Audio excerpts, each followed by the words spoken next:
So where would you like to begin then? Well, I could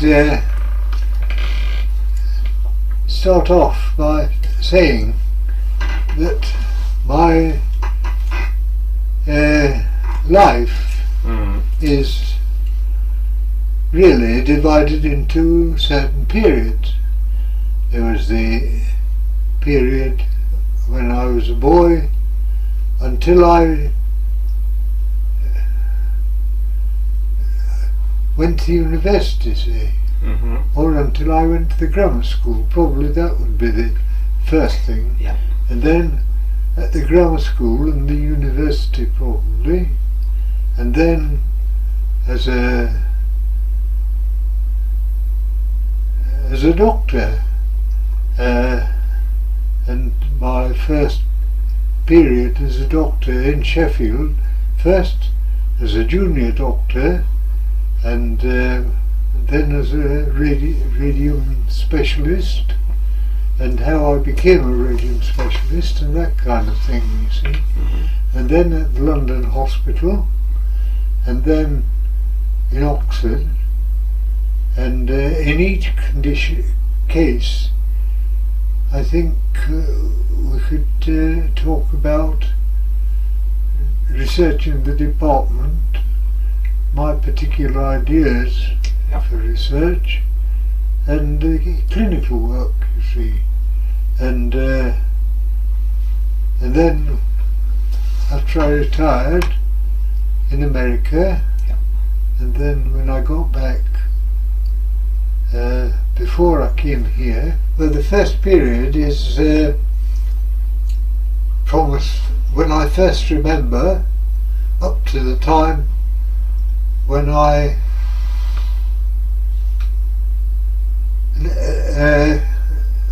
went to the grammar school, and my parents weren't well off. My father was a workman, very intelligent, very able to make anything. He was so intelligent, you see, that he was on piecework making taps and things like that. It's called a brass finisher, but he made so much money on piecework that his employer put him on time work instead, so he cut down his wages. When my father wanted to have his own workshop, he was told that if he did, he'd be sacked.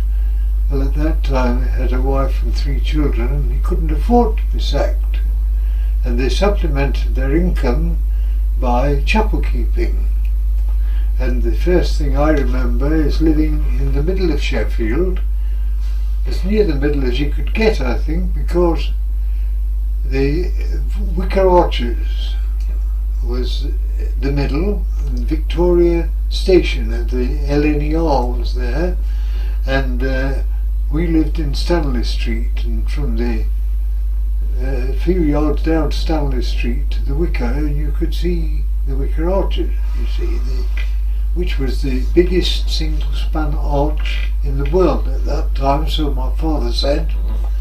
And we lived in a house with just one door. It was a back-to-back house, and we fronted onto Stanley Street. Back the other house fronted onto a court, you see. And the primitive Methodist chapel was just across the road in Stanley Street. And I have vague memories of going in and not doing any work, going to Sunday school there, but I left there when I was about 4, and so I can't be expected to remember much, but I do remember going to school, and I went to the Church of England school, which was at the far end of Stanley Street, away from the Wicker Arches, and I can't remember much about that except that there was some kind of competition, writing competition, and I must have been ambitious then, but I lost all ambition very soon. And I remember feeling how annoyed I was that I didn't get first prize, because I'd got a pencil which was very sharp and I'd written it very carefully, and I felt I ought to have won, and I only got honourable mention or something like that, and I was annoyed and I felt I'd been cheated, so to speak. And then my ambition continued, because friends of mine were put up into the big boys and I wasn't put up into the big boys, but I felt I should have been, and so I deceived my mother by coming out of school and then waiting half an hour before I went home to make her think, as I thought, I don't suppose she did think so, that I'd got into the big boys, you see. So, as I say, I was ambitious, and I remember being a criminal at that stage, because we had some visitors and I coveted a walking stick that one of them had brought with a silver handle, and I stole this walking stick and went for a walk with it, you see. And I knew I was doing wrong, and I came back and they were looking all over the place for the walking stick, and I just sneaked it into the place where I got it from, and then they found it, of course. I don't know what they thought, but I knew that I'd committed a crime and I shouldn't have stolen it like that. And I had it on my conscience for a long time. However, that's the only other thing I remember, and this is a vague memory, and I must have been a baby in arms at the time, because my paternal grandmother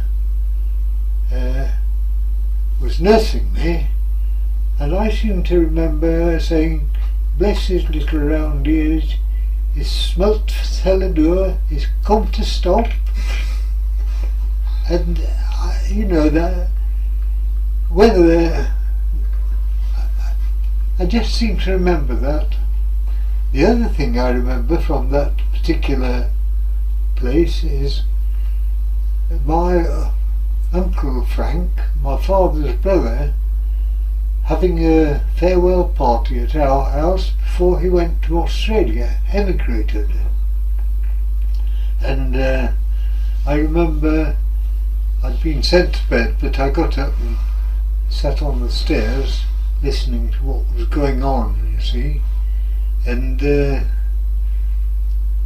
that was that. Subsequently, when I went to Australia, a long time afterwards, I tried to trace him, but as far as I could make out, he probably got to Sydney, enlisted in the Australian Expeditionary Force, and was probably killed at Gallipoli or somewhere like that, you see. However, that was that. At the age of 4, we left Stanley Street Primitive Methodist Chapel and became chapel keepers at the Oxford Street United Methodist Chapel, and we lived in Crooksmoor Road, so we were yuppies. We'd moved a little up. We had a back door and a front door, and the back door was onto a yard which was asphalted. The privy was across the yard, and I began to remember various things. One thing I remember is a boy called King, who had a gang, you see, and I was about 5, I suppose, and I joined this gang, And I went to one meeting of the gang, and then I thought, well, how silly this is, and I never went again, you see, so I wasn't in the gang. The other thing I remember is going on Saturday mornings, and it cost a penny to go to Cross Addy Street, where there was some kind of hall where they showed a film. And now what was the name of the actress?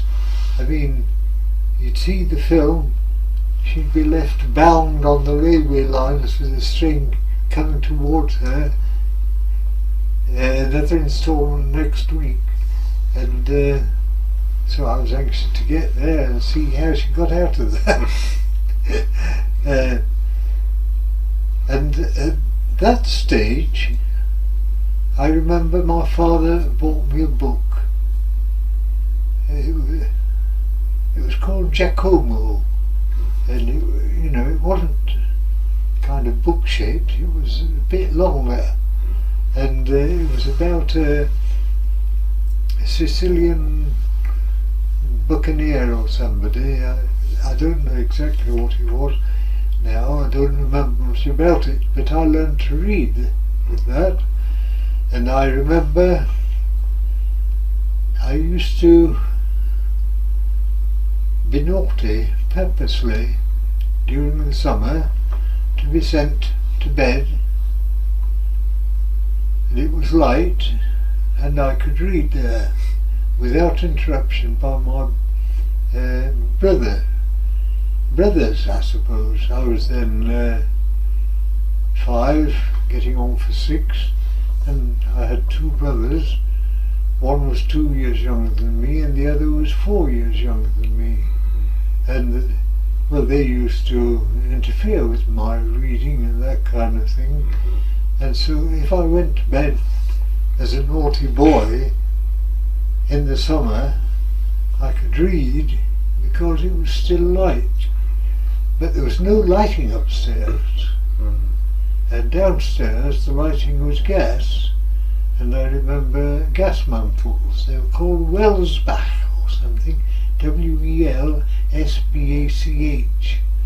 and I read Pilgrim's Progress. I was enthralled by Pilgrim's Progress, and I used to run about a lot. I remember there was some kind of running round the lump, where run down Crooksmoor Road and then round and then up Fawcett Street and then back, and my father sitting there and timing us and that kind of thing. And so that's one thing I remember. Another thing I remember is sitting with my father in the what do you call it, the furnace room that warmed the chapel. And of course at these chapels I went to the Sunday school, and I don't remember very much about the Sunday school at that stage, but I did, because I was sent there, and I suppose kept me out of mischief. And the other thing I remember was I had to go to the co-op in St Philip's Road, and to get there I had to go just up Crooksmoor Road a bit, and then along down to Fawcett Street. I think it was Oxford Street there, and then it led into Fawcett Street and into St Philip's Road. And in St Philip's Road there was the co-op, and I was always told to run all the way there and back. And I remember somebody who was once very kind to me, because I'd been sent for some eggs. I don't know how far I'd had to go for them. I don't think I'd necessarily had to go right into Fawcett, right into St Philip's Road, but I'm not sure. However, I remember I had these eggs and I fell down and they all, broke. And there was I sitting crying, and a man came past and said, "Well, why was I crying?" And I said, "Well, I've been sent for these eggs and I'd fallen down and broken them, and I thought my mother would be very angry because cost of 6 eggs was quite an item, you see."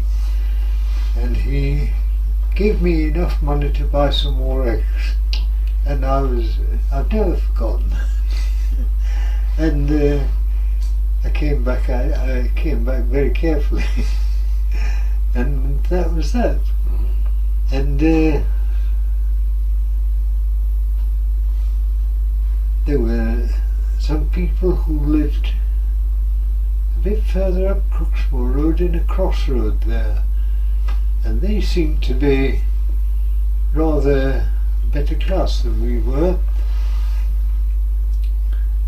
They were married, and I think the woman was related to some people who were fruit merchants or something and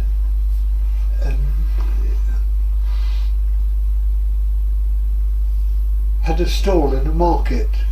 However, they seemed to be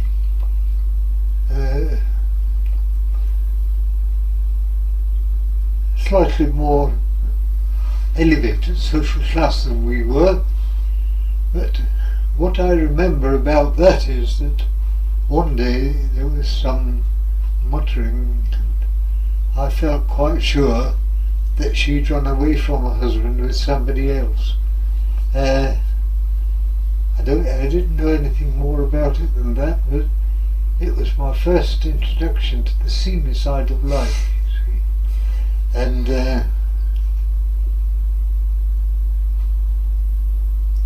well, from there, our house was in Lower Crooksmoor Road, and Crooksmoor Road was a long road that went right up to the level of the university, as a matter of fact, and the Walkley trams used to go past the top of it, and Crooksmoor School was before you got to the top, and I was a scholar at Crooksmoor School, and I used to go there. I don't remember much about the school, except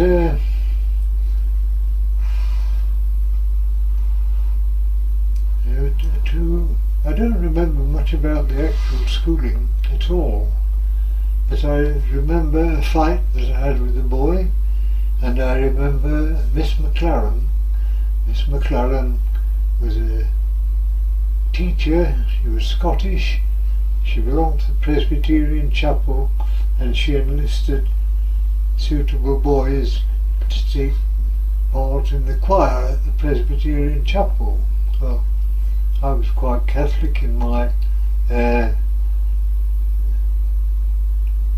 preferences, and I just took part in the choir, sang in the choir, and went on the choir trip when they had an outing in the summer, and that must have been about, I think it must have been in 1914, the choir trip, and I'd been 9 then, you see, so I was really getting on. I remember this fight. There was a kind of gate and a concrete platform just inside, and then some steps down, and I remember the fight used to constitute the ring, and I just remember the fight, that was all. I managed to win, that's the only one I had, and then we moved, more upward movement. We moved further away from the centre of Sheffield again, and we moved to the top of Bloor Street, which was on the way to Walkley, and we moved actually not to a chapel but to a liberal club, and the parents were caretakers of the liberal club for a time. And I remember one thing was we had a little garden at the back. That was the first time we'd had a garden that I could remember. We had to go, still went to Crooksmoor School, but it involved going down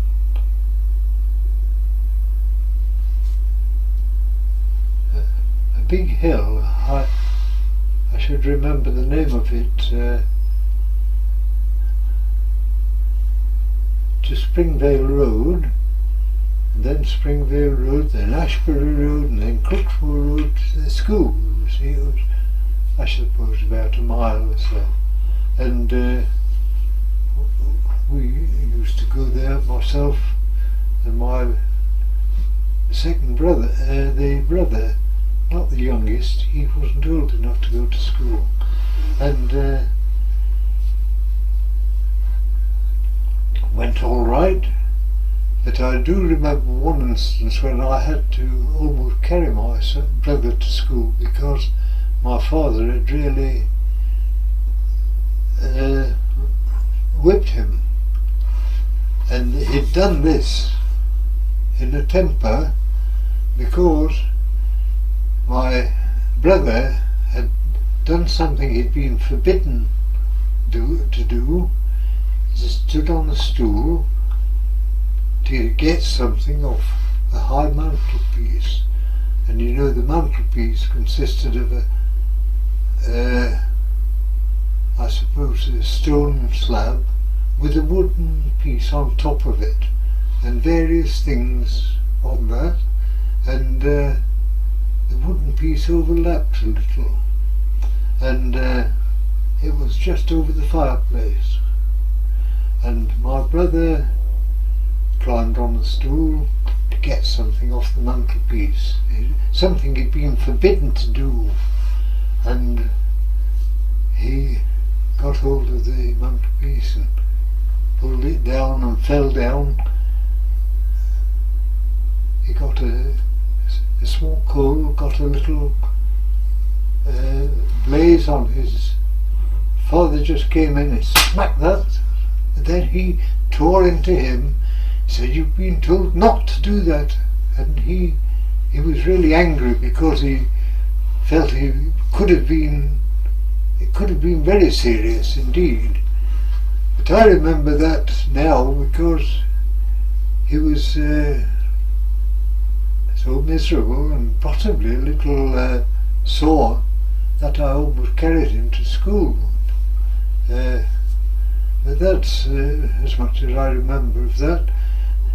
Then we left there because, you know, it was a liberal club, and my brother and I used to get up early in the morning, and there were little drips in the glasses left behind that hadn't been washed, and we used to drink them.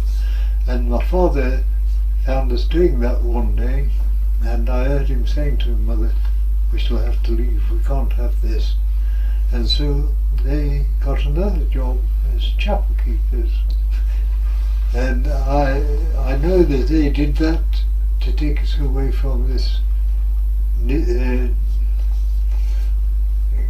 lips of alcohol. And I remember I was told that after school on a certain Friday I had to take a certain path, walk along Ford Road, up Ranwell Road, and get to a new place, you see. And after school finished on the Friday afternoon, it was I think it must have been a September afternoon or late August or something like that. I went with my brother and walked from there to the new place. And there we were chapel keepers of the Ranmore Wesleyan Methodist Chapel. It was an aristocratic district. It was the most wealthy district in Sheffield, really. So I think we'd finished being yuppies then. At any rate, owing to the war, because the war had started then. Oh, I never told you about the choir trip, did I? No. Yeah, the choir trip. I remember, must have been in 1914, and we went in wagonettes, horse-drawn, and we went to Eyam in Derbyshire, and I remembered Eyam because the plague was taken to him by somebody, and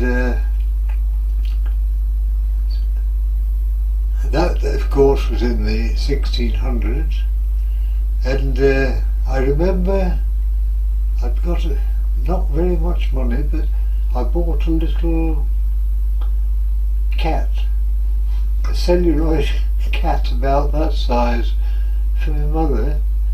Couldn't have cost more than a penny or two, I think. And I remember coming back in the wagonette in the dusk, singing, "They were called in from the hillside, they were called in from the glen, and the country found them ready at the stirring call for men." That was the song that we were singing. I suppose we sang other songs as well, but that's the one I remember. And it must have been in the early days of the war. And then, well, to get to the new place, as I say, we had to leave the school after school and then go along. We went through Broomhill and along Forward Road, and I remember it was sunny, and there were a lot of dried leaves in the gutter, so it must have been about September, I should think. And I remember walking along there, one foot on the curb, one foot in the gutter, thinking how marvellous it was for there to be so many dried leaves there to put my feet in, so to speak. And then we left there up Radmore Road. That was about half a mile, and came to the place. It was the Ranmore Wesleyan Chapel. Behind it was the Ranmore Wesleyan schoolroom. Adjacent and attached to it was the house for us, you see. And but the toilet arrangements were still outside, but we had quite a sizable garden, which was very cheering, and there were lawns round the chapel and a lane up the side, and I had got to an age when I used to do a lot of helping, and I remember I used to help by, for instance,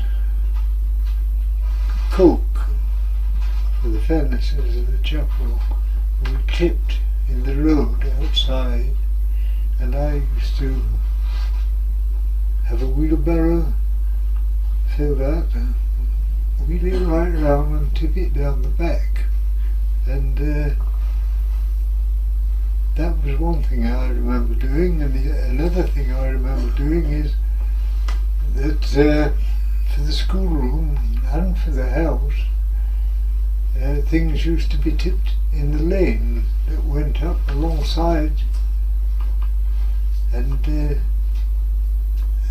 they'd be tipped there, and I used to have a wheelbarrow, and they used to have to be wheeled right round. The coke for the furnaces used to be in the forecourt, but coal for the house used to have to go right round and be tipped at the back, you see. So it was quite a business.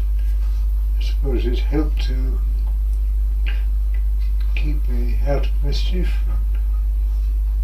keep my strength up, so on. And I do remember thinking to myself one day when I was doing this, how important it was not to waste energy, and I was thinking of really what subsequently I learned with time and motion studies.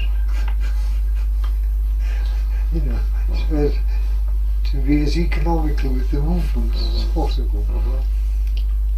And I used to dust, clean windows, sweep inside, mow the lawns, and I used to do my homework and so on. I don't know how I found time to do it all, but I did. And I do remember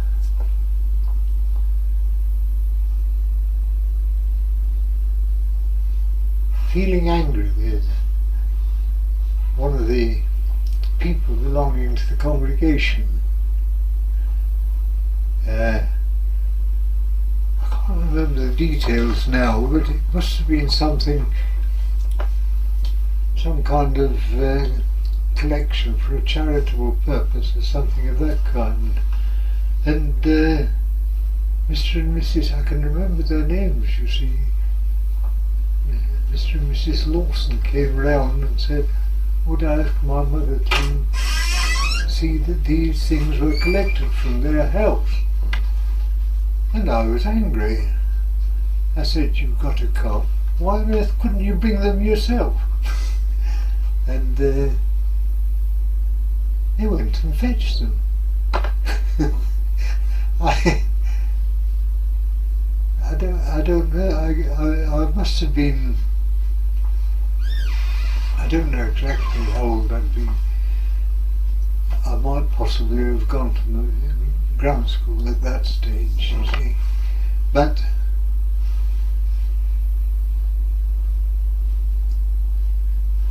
I remember we had to keep the schoolroom clear because it was used for chapel things as well as an elementary school, because the mixed school, elementary school, had been taken over as a hospital, for a military hospital, and the girls were at our school, the Wesleyan Methodist, and the boys were at the St. John's Church of England school. They had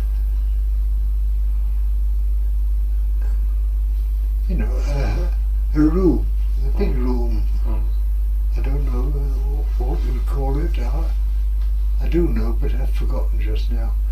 However, that was where I went to school. That was about half a mile down the road. And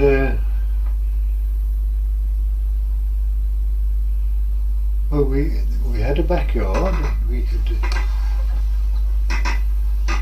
could play cricket and rounders in the backyard at weekends, in the evenings, you know. So we were better off than we had been in many ways. And then there were things there were social evenings. remember one chap singing a song, I've got a motto, all merry and bright. And I was shocked afterwards to find that the man who sang that song was the son of the chief, of the headmaster of the Central Secondary School in Sheffield. I felt he was letting his father down in some way. So what was the first line again? I've got a motto. I've got a motto. All is merry and bright. Look around and you will find every cloud a silver line. And at any rate, that was that. Then, other things I remember. Every Friday night, my mother used to get down on her hands and knees and scrub the whole of that schoolroom floor. And I used to take her dirty water away, bring her clean water. I used to sweep the floor before she could wash it. I used to move the desks, used to collect the inkwells, move the desks, then put them back again, and that kind of thing. I don't know. I seem to remember doing it. I suppose other people must have done it as well, but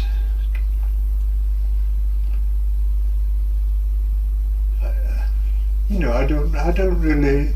No, I feel I did most of that. So how old were you this time now? We stayed there until I was halfway through the university, you see. Well, now,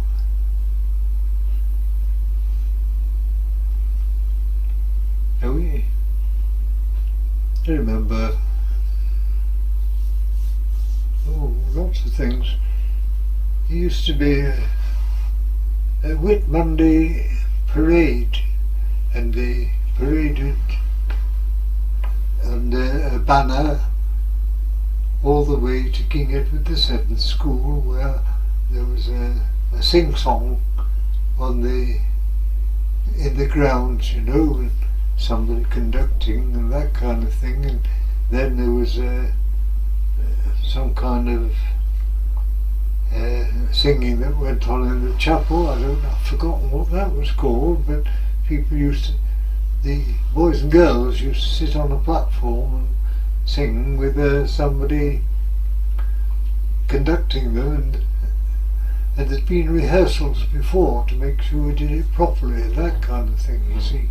And I remember building up the platform, one there after another, and that's alongside the pulpit, and taking it down again, and I used to dust in the chapel and clean windows and sweep.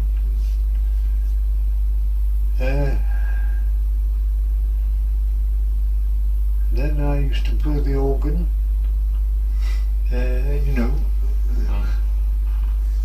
occasionally I tried to read, and occasionally, just once I forgot. This was with the handle you pushed up and down? Yes. Yeah. And it made it squeak, and there was no noise. I was in the doghouse with it. You were too engrossed in your book? What? You were too engrossed in your book? Yes. So tell me some more about your family, your mother and father and your brothers. Yes. Well, they were. My father,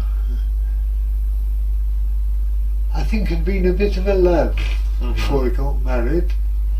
He'd been a boxer. He played football for Sheffield Wednesday.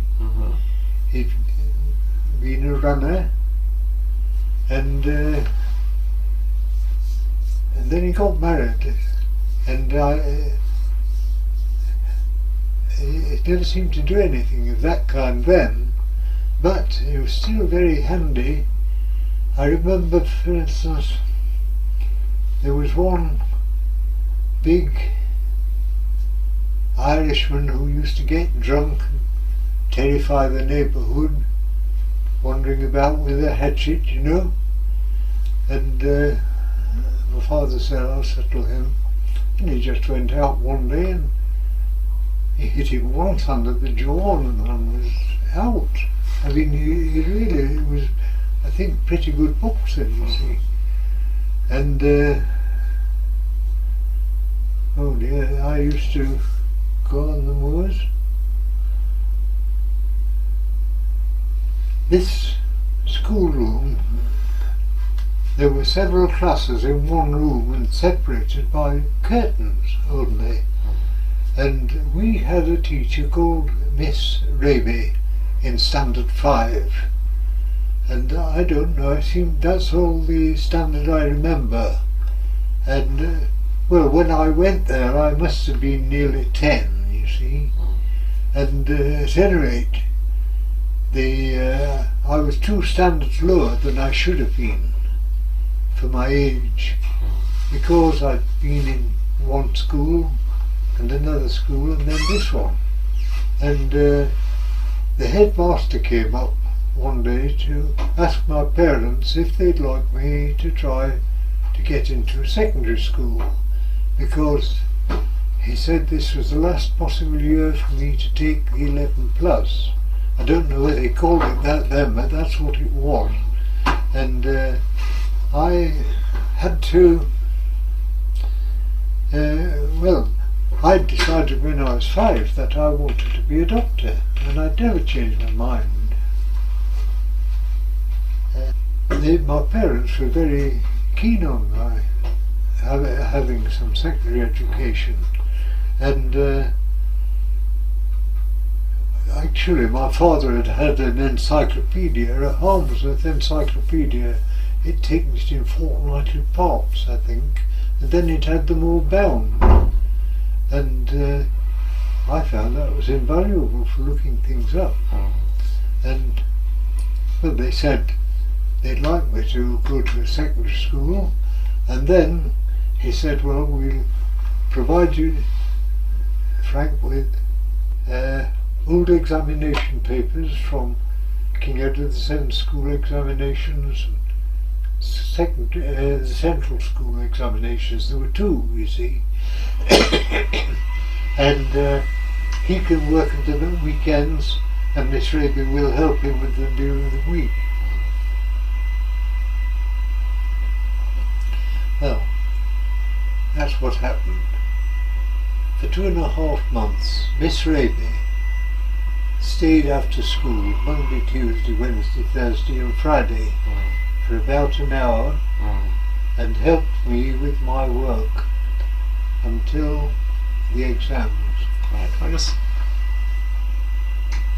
the vacuum's getting picked up quite a bit on the... Oh well. Would you like a cup of coffee while we're waiting then? Well, I could close the other door and it would probably help.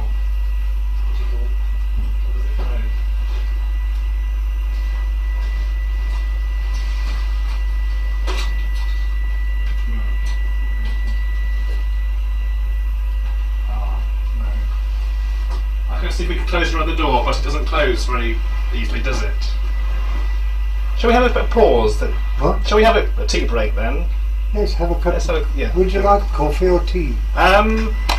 Tea, please. Tea. Yeah. All Okay, right. let me put pause on the. Right. Okay. There was one principle involved.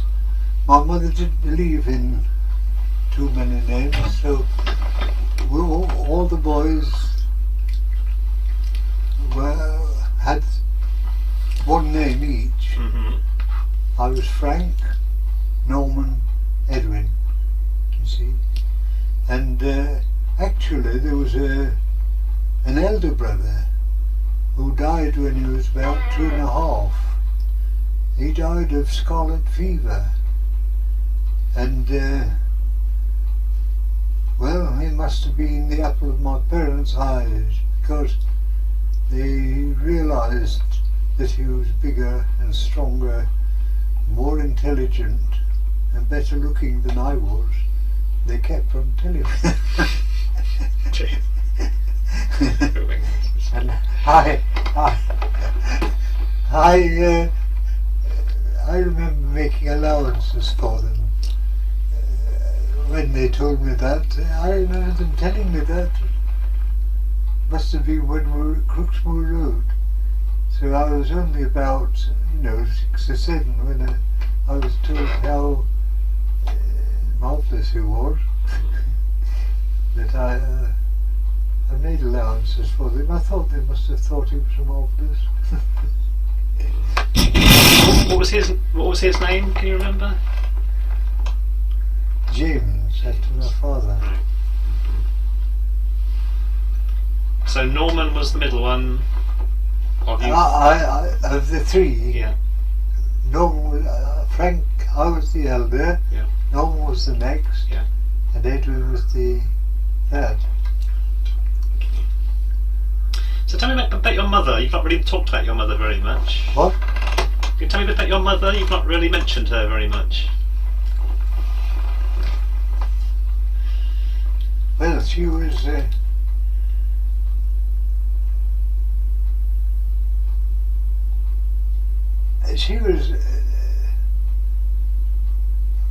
mainstay of the family in a way.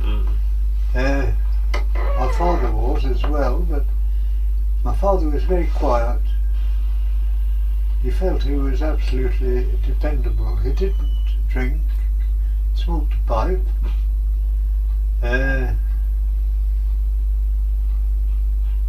And when he said something, that's what he meant. And my mother was a bit mercurial in her temperament, you see.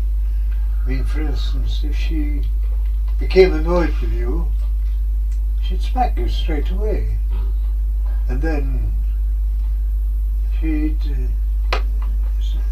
kind of very quickly up, very quickly down.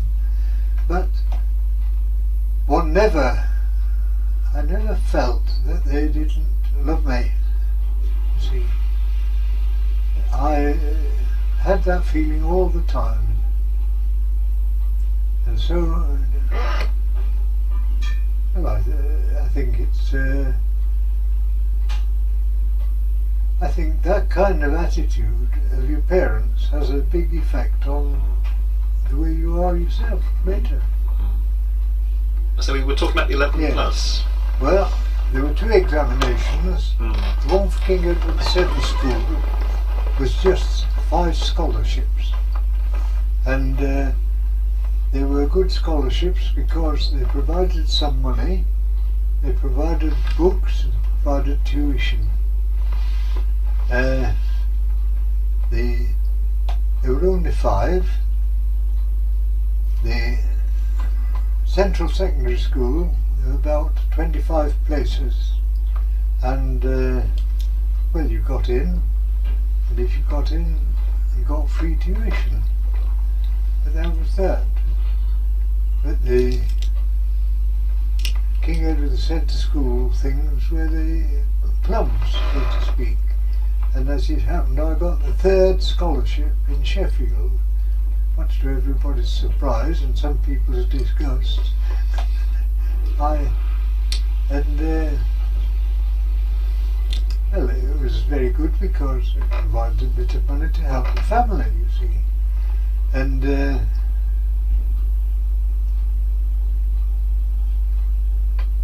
after that, I never looked back. I worked hard. I was always in the top 3 or so of the forms I was in, and I enjoyed the work. I just did it, and never found it a real chore. As I remember it now, I don't really think I did. And I was particularly fortunately placed because, you see, as caretakers of what was in effect the elementary school for the girls, I was able to work in the headmistress's study at the weekend without doing any harm to anybody, and that was very helpful because it meant that I wasn't messed about by my brothers, you see. And later, of course, when I went to the secondary school or grammar school, I used to have to work at night on my homework, and I used to have to sit in the kitchen with everything going on around me, but I used to be able to get through it. And if I hadn't finished my homework when I was sent to bed, I used to keep awake till everybody else had gone to bed, then get up and do a bit more. And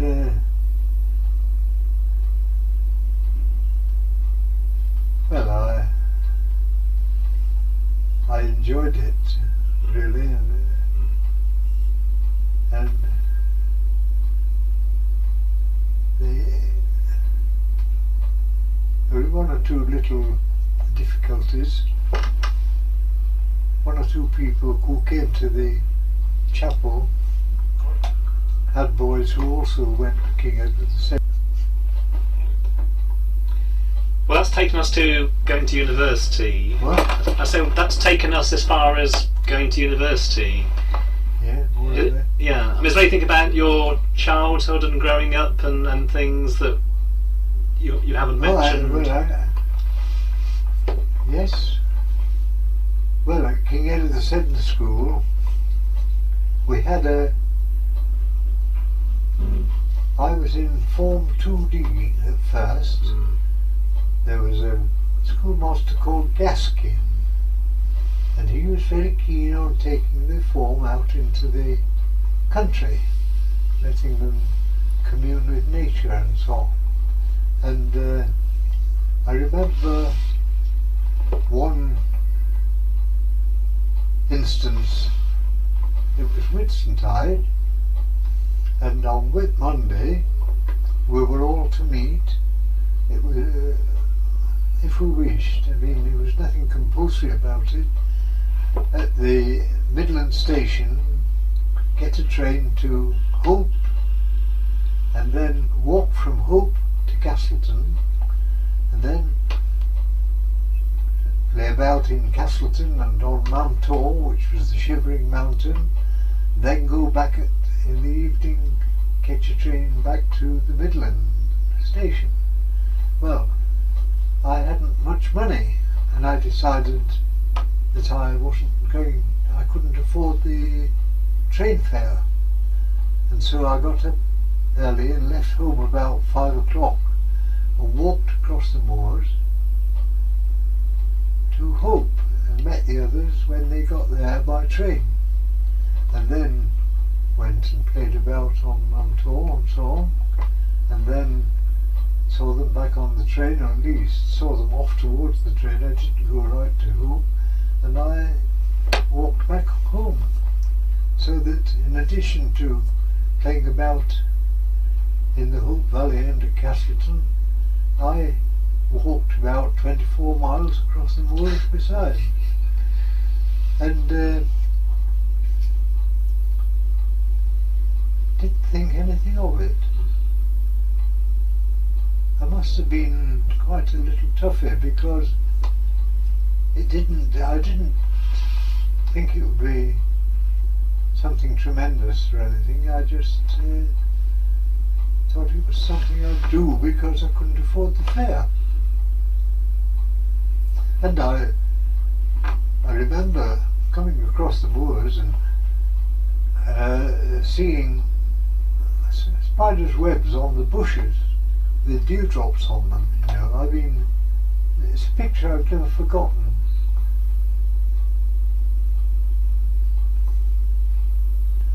I remember the maths master, Mr. Nicholas, old Nick,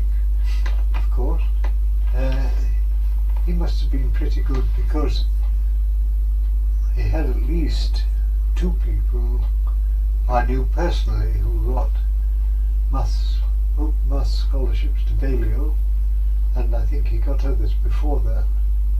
So, I mean, he was a character.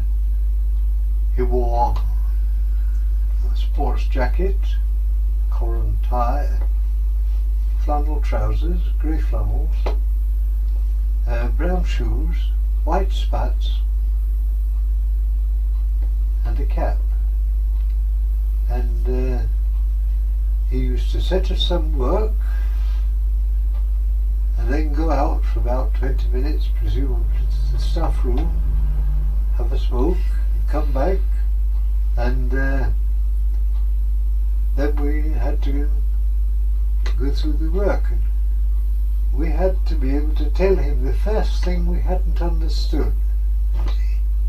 Would be titus if there's something we hadn't understood and we forgot that and went on to something else. He almost seemed to find out. And well, he had a way of dealing with us.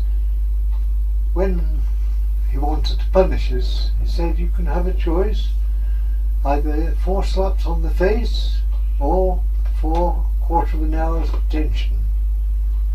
Well, I always choose 4 slaps on the face. I mean, rather than wasting time sitting there copying something out that would be useless. And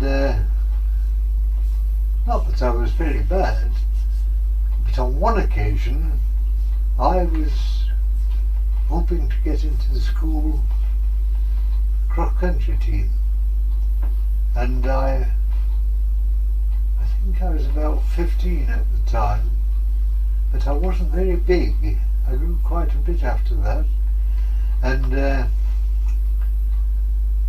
I decided that if I was going to run well, I ought to have some nourishment during the morning and not have lunch, you see. So I'd taken a flask which contained some egg and milk, and I was going to drink that during the morning.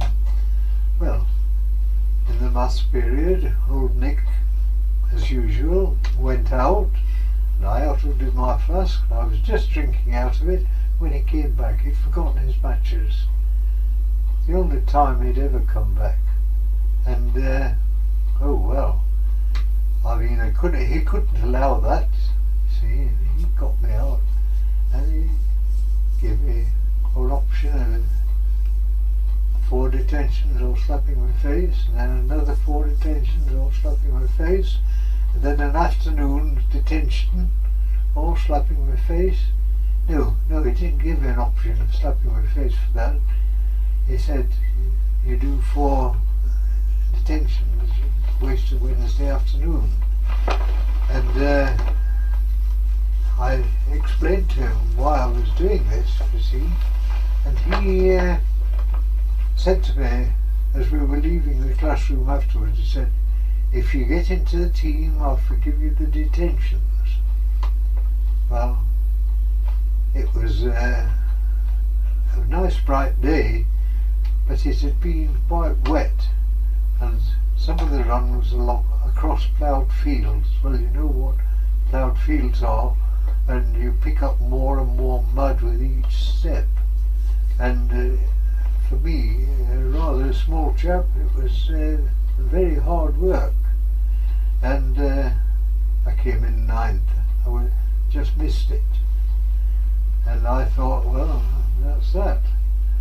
And then, as we were going off to have a bath, it changed. He said, it wasn't a fair day. He said, you don't need to do the detentions. Well, then subsequently, a man called Noel Roskane, who had an open maths scholarship from Balliol, from Nick's set, just the same, and I were walking. I'd qualified as a doctor then, you see, and we were walking in the Lake District, We were walking on Glaramara. We were walking one direction and we met old Nick walking in the other direction. And he was still dressed in the same things.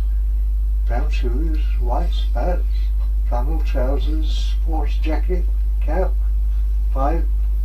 But he'd got a stick this time. And, well, it was very nice to see him.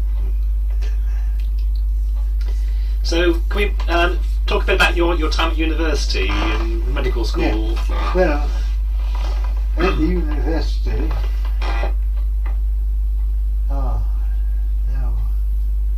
in school, you see, and one of them was a snotty little chap who, a year older than me, and he talked about charity and so on.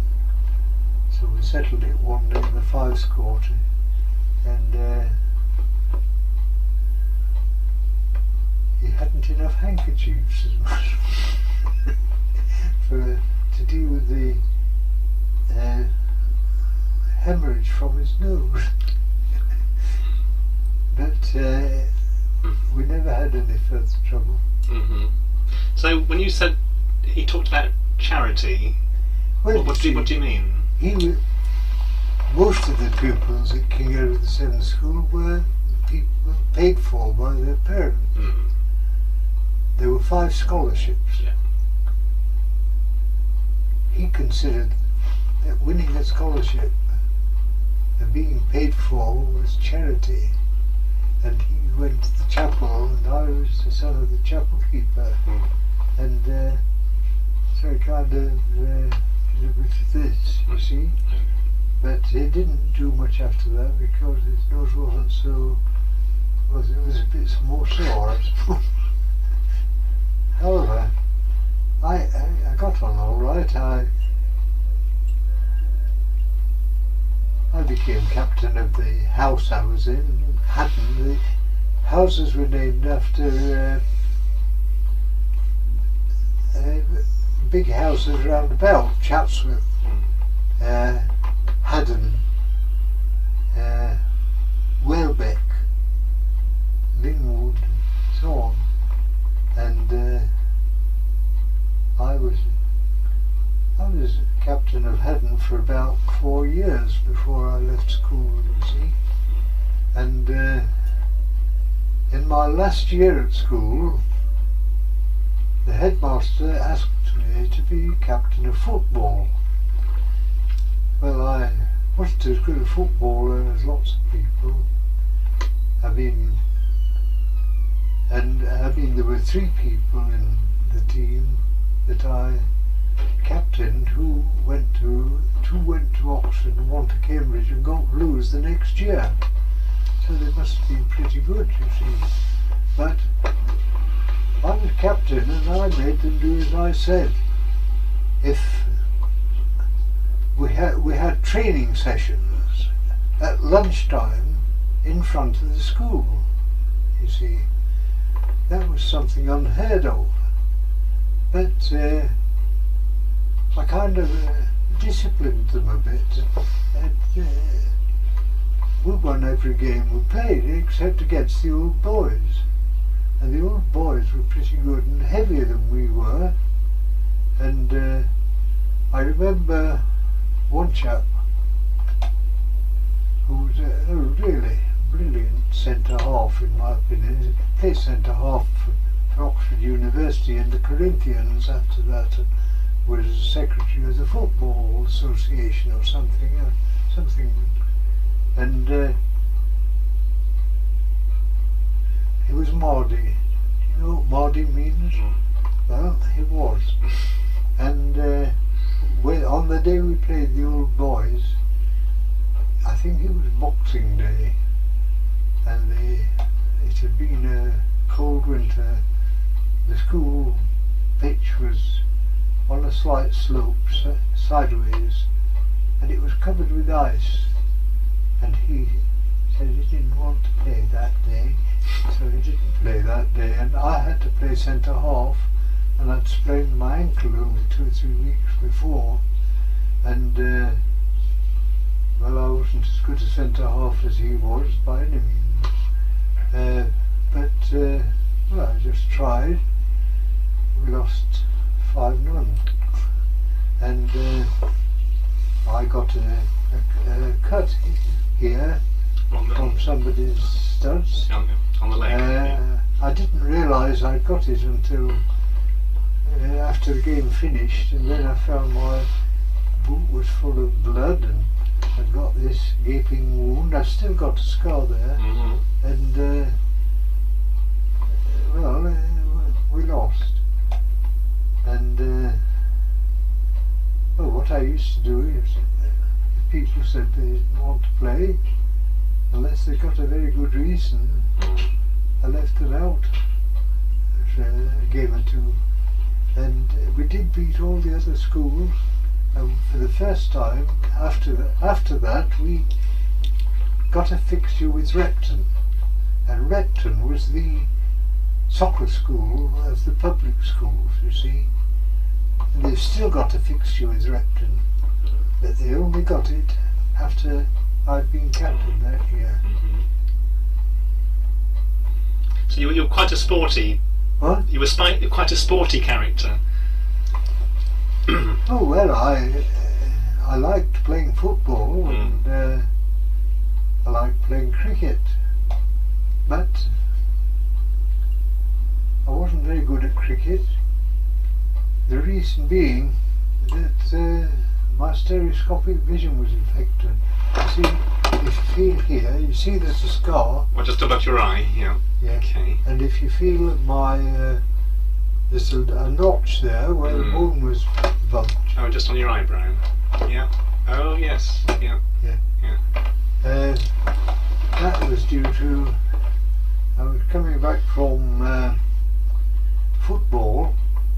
The school field was about, I mean, there was some room in front of the school where we had the kind of training sessions during the week, but the actual school playing field had about 5 or 6 pitches 2 or 3 miles away in a place called Tom Lane, and the school field was on the school pitch was on a slope, but the beauty of it was we had a pavilion with hot baths and things, and that was rather nice.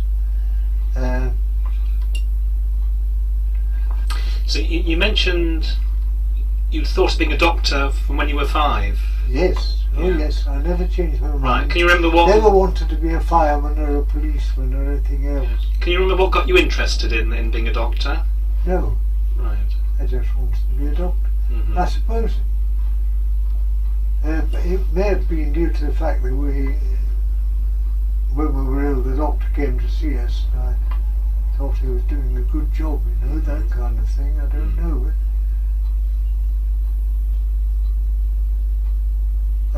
There must have been some reason, but as far as I'm concerned, it was almost brought out of the air. I mean,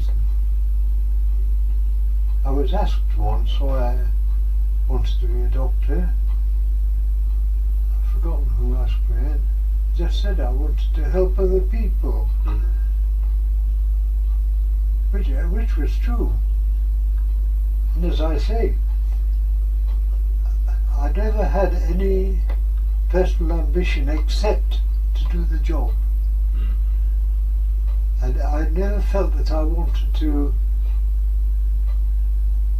promote myself as a person.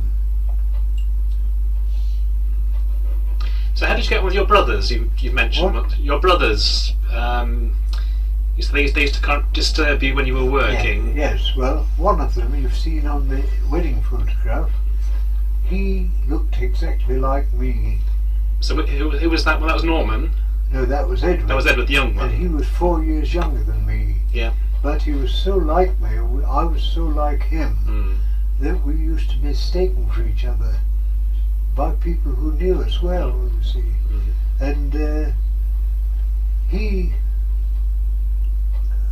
I think he ought to have done a lot better, but he had a terrific sense of justice.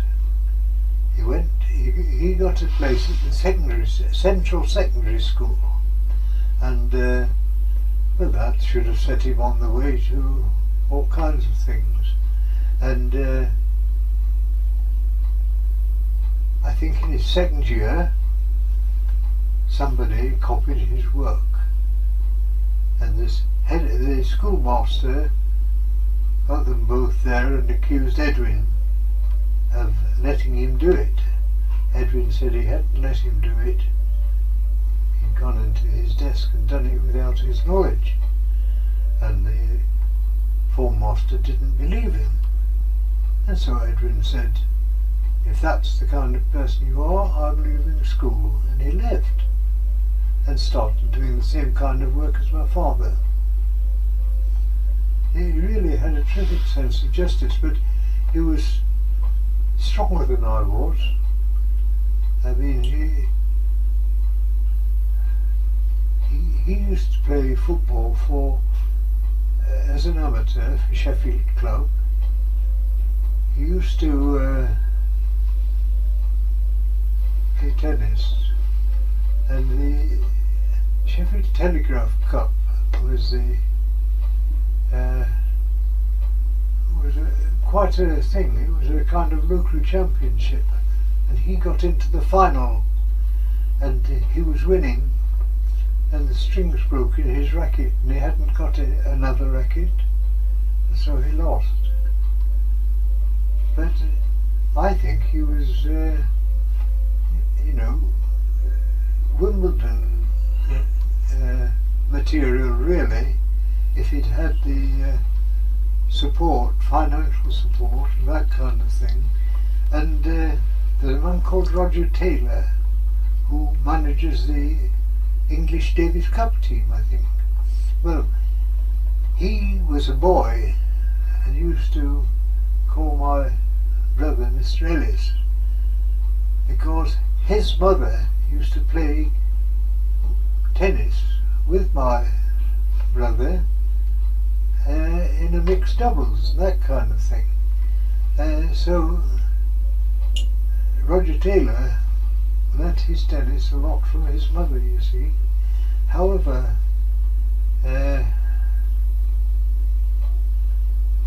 that was it. He didn't really get a proper chance. And the other one didn't go to the secondary school. Well, he went to the secondary school, but he didn't stay to get the school certificate or anything. Instead of that, he got a job as what do you call it? An apprentice or something to the electricity people in Sheffield. When he had to go during the general strike, there was a general strike, it must have been about 1925, and I had a little motorbike, a belt-driven Hobart, and my job was to take him to the place for his because all the buses and things had stopped, you see, to get him there and then get back to the university. And it was very cold, and I got a lot of boils and things. I had a miserable time with them, but he eventually qualified as an electrical engineer. He went to Bahrain, I think, to the Burma Oil Company first, and then somewhere else, and he finished up as the Calcutta Light Power Station. But then the Indian government started to freeze people's assets, and so he left there, brought his money with him to England and set up as a consultant. and then died of cancer of the lung due to smoking too much.